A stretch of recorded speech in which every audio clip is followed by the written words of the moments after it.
खुलुमबाय मोनाबिलिनि रादाबाव बयखौबो बरायबाय। गिबि निउज आपडेटआव दङ अख्रां सायाव चीन हादरनि गोदान बिथांखि। अख्रां सायाव चीन हादरा गोदान मोनसे बिथांखि लादों। गेदेर मोनसे सान बानायखांनायनि उनाव बे बाराव अखाफोराव चीननि गोनोखोआरिफोरनि दोलोआ गोदान मोनसे बिथांखि लानानै दावबायदं। लुना अखाफोरनि नायबिजिरनायनि उनाव अखाफोर बिखानि हा आरो अन्थाइनि सिम्पोल बुथुमनाय चीन हादरानो बयनिबो गिबिसिन।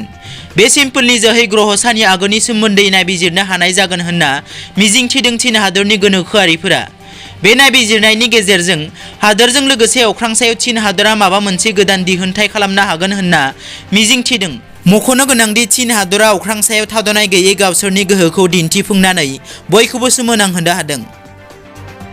नैथियाव दङ BTR न' गैजायैफोरनो बोसोरसेनि गेजेराव न' होगोन। BTR न' गैजायै 2,40,000 नख'रनो UPPL राजखान्थि हान्जानि मेनो फोसाव होनाय बादि 1 बोसोरनि गेजेराव न' होनाय जागोन होनना BTR नि गाहाय मावफुंगिरि प्रमद बर'आ गावनि फेसबुक पेजनि गेजेरजों फोरमायदों। बिथां प्रमद बर'आ गावनि फेसबुक पेजआव फोरमायनाय बादिब्ला बे न' गैजायै नख'रनो न' होनाय सायख'नाय हाबाफारिया खम समनि गेजेरावनो जागोन होनना फोरमायथियो। थामथियाव दङ गबिन्द बसुमतारिया गावनि मासियाव जिरायबाय।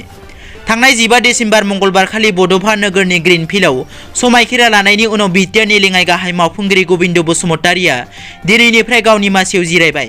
मख'नो गोनांदि जानानै थांनाय BTC बिसायख'थियाव बारग' NDP नि दैदेनगिरि गबिन्द बसुमतारिया उदालगुरि जिल्लानि भैरबकुन्द बियाबनिफ्राय UPPL दोलोनिफ्राय देरहाबोनो हादोंमोन।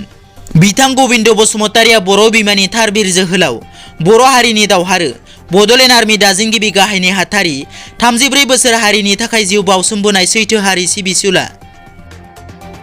ब्रैथियाव दङ दिनै तिवा अट'नमास काउन्सिलनि बिसायख'थि। तिवा अट'नमास काउन्सिलनि बिसायख'थिया मोनब्रै जिल्ला गेजेर आसामाव दिनै फुंनि 7:30 जागायनानै बेलासिनि 4:30 भट सुनाय हाबाफारिया गोजोन थासारिजों सोलियो। रिपर्टनि बादिब्ला मोनब्रै जिल्ला फारियै मरिगाव, नगाव, हजाइ आरो कामरुप मेट्र' गेजेर आसामनि तिवा अट'नमास काउन्सिलनि बिसायख'थिया 35 बियाबाव गासै 124 बिजाथिफोरा बिसायख'थि गेलेदों। लोगोसे COVID-19 नि नेमखान्थिफोरखौ फालिनानै भटहोगिरिफोरा भट सेन्टाराव भट सोदों। मख'नो गोनांदि फिन भट सुनाय हाबाफारिया गाबोन 18 डिसेम्बर खालार खालि फोसावनाय जादों आरो डिसेम्बरनि 19 खालार खालिनो तिवा अट'नमास काउन्सिलनि भट साननाय हाबाफारिया जागोन। दिनैनि रादाबा एसेनोसै। नोंथांमोना जुदि आंनि चेनेलखौ दासिमबो साबस्क्राइब खालामाखै अन्नानै साबस्क्राइब खालाम। गोजोन्थों।